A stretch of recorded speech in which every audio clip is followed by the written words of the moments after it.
करामात दिखाने का हुक्म नहीं है, और जो करामात दिखाने की चाह रखते हैं वह परमार्थी भी नहीं है। हिंदू और मुसलमान दोनों में जो अंधे हैं उनके वास्ते तीर्थ, व्रत, मंदिर और मस्जिदों की पूजा है, और जिनको आँख हैं उनके वास्ते भक्त के सतगुरु की पूजा है। हर एक के वास्ते यह बात नहीं है, सिर्फ सत्संगी को और जिनको आँख हैं उन्हीं को सतगुरु की कदर होगी। दृष्टांत का एक शख्स है जो कि वह लुकमान हकीम की तारीफ करता है और वक्त के हकीम की निंदा करता है। इससे मालूम होता है कि उसको बीमारी और दर्द नहीं है।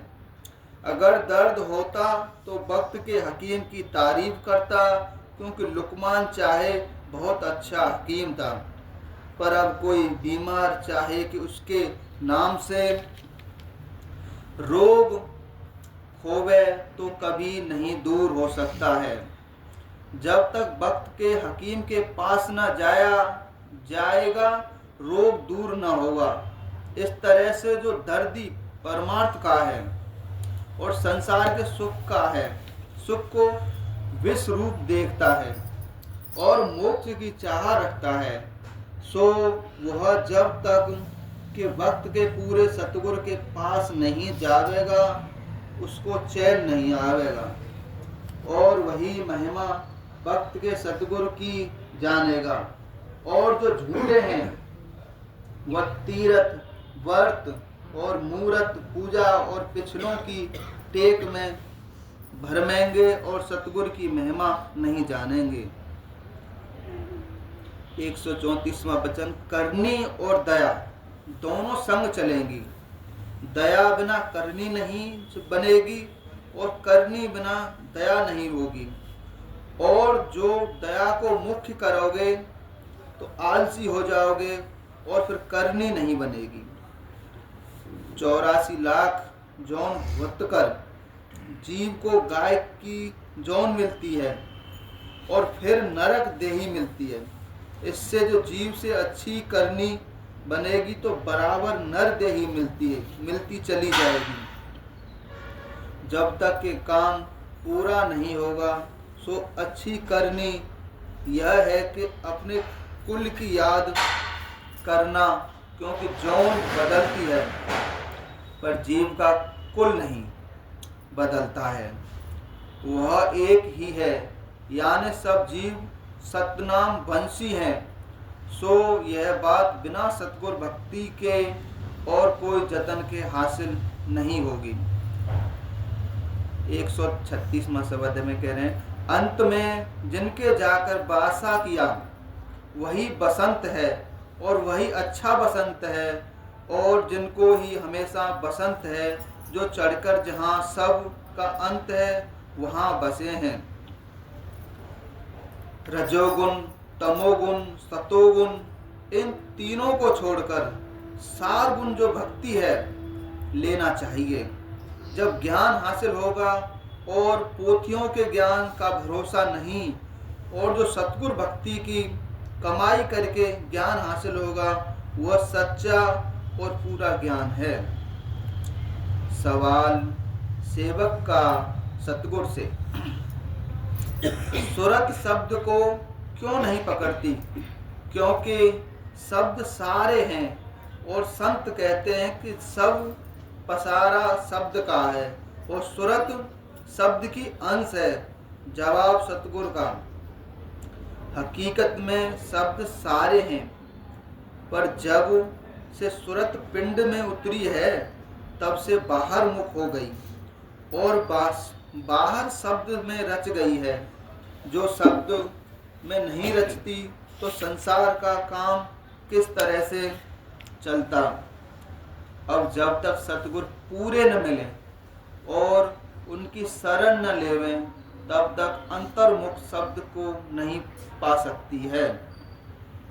जैसे माता और पिता की शरण लेने से संसार में फंस गई है, ऐसे ही जब सतगुरु की और उसके सत्संग की शरण लेगी, तब इस संसार के जाल से निकलेगी।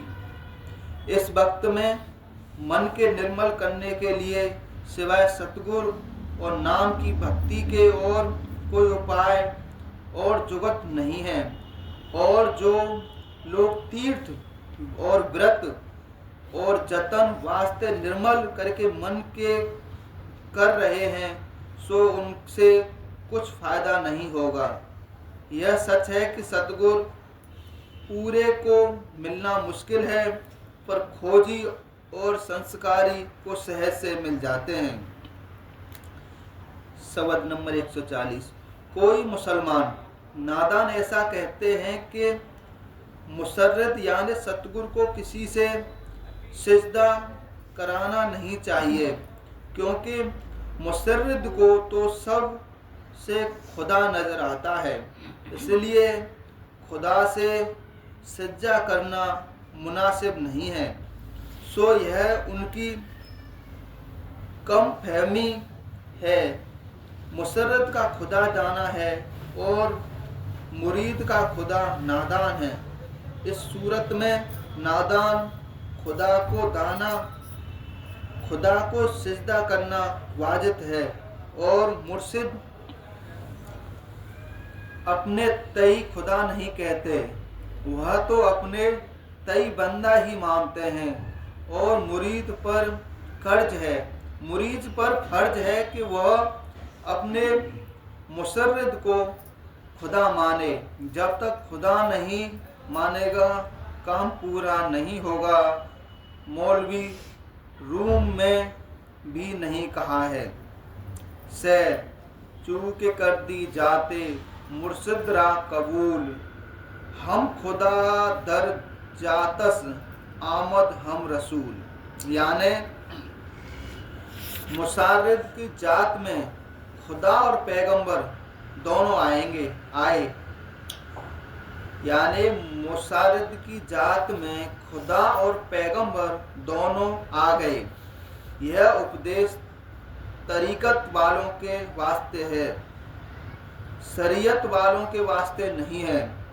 और मालूम होवे कि जिस वक्त में पैगंबर साहब हाजिर हुए थे, उस वक्त में इंसान को नजात यानी मोक्ष अपने दर्जे की दे सकते थे, पर अब कुछ नहीं कर सकते हैं। अब इस वक्त में जिस इंसान को मुसर्रिद कामिल मिलेंगे और वह उनको खुदा मानेगा, तब काम पूरा होगा और तरह कुछ हासिल नहीं होगा।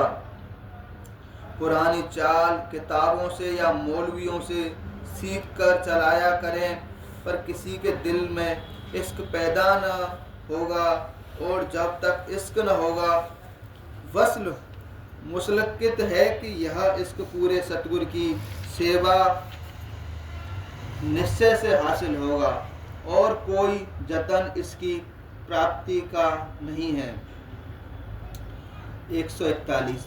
पहले मनुष्य को सीधी सड़क मिलनी चाहिए, फिर मुकाम को पहुंच सकता है, और सड़क सीधी बिना सतगुरु पूरे के प्राप्त नहीं होगी।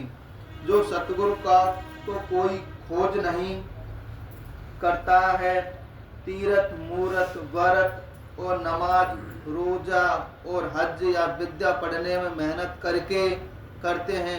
इन कर्मों के सिवाय अहंकार के और कुछ फायदा नहीं होगा, और सच्चे रास्ते और सच्चे मुकाम का भेद सतगुरु पूरे ही से मिलेगा।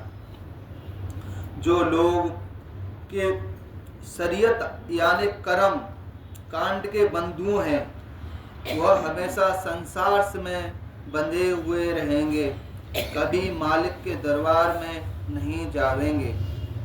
और जो सतगुरु भक्ति की सेवा तन मन धन से करेंगे, वही सच्चे मालिक के दरबार में दखल पावेंगे, और सतगुरु आप ही मालिक हैं। जो उनकी सेवा है सब मालिक की सेवा है, और जो सतगुरु को छोड़कर मालिक को ढूंढते हैं, उनको मालिक कभी नहीं मिलेगा। और जो सतगुरु की सेवा में लगे हैं उनको मालिक मिल गया, जब आँख खुलेगी तब पहचान लेंगे। और जब तक पूरी आँख न खुले तब तक संत सतगुरुओं के वचन के द्वारे प्रतीत करके सेवा में। राधा स्वामी।